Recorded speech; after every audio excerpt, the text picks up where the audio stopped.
இது மாதிரி நம்ம கலந்து செய்யும்போது நல்லா அழகாக வரும், வெள்ளையாக வரும். பார்க்குறதுக்கு நம்ம போடக்குள்ள நல்லா அழகாக இருக்கும்.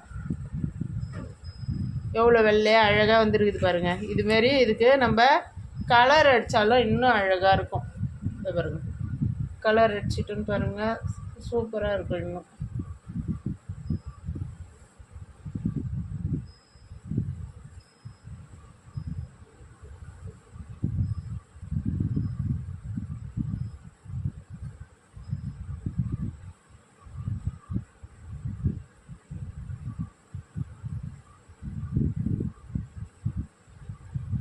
இது மாதிரி அரைச்சி இது மாதிரி கலக்கி போடுங்க.